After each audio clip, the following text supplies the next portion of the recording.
انت عارف ان حوار ان انت تكتب اسماء اللعيبه على التيشيرتات في كره القدم دي حاجه جديده.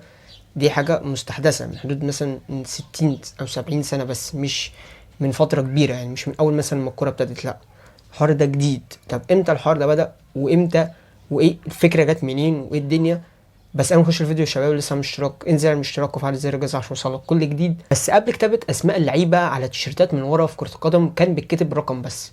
وحوار الرقم ده بس ابتدى كمان في سنة 1954 في كأس العالم، كان في سويسرا. أول حد عمل حوار إن هو يكتب الرقم على التيشيرتات بتاعت كرة القدم كان نادي أرسنال. بس أول مرة كان يتكتب أسماء اللعيبة على التيشيرتات بتاعت الكورة كان في 1993، وبالذات في نهائي كأس المحترفين الإنجليزي. طيب إن هو يتكتب أسماء لعيبة على التيشيرتات ده اتاخد منين؟ اتاخد من كرة القدم الأمريكية.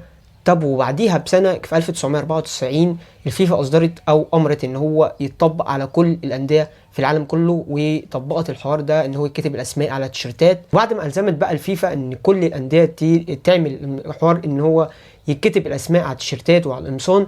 إيه كان موجود ساعتها؟ كان ساعتها اللي هو سنة 94 كان ساعتها كأس عالم اللي كان في أمريكا، وألزمت الفيفا كل المنتخبات إن هي تكتب الأسماء على القمصان. وبس شباب، دي قصة ازاي كتبت الاسماء على القمصان بتاعة الكورة ومين اول ناس عملتها. وبس شباب، يكون خلاص الفيديو بتاع النهارده. متنساش تعمل اشتراك، انزل اعمل اشتراك وفعل زر الجرس عشان يوصلك كل جديد. سلام.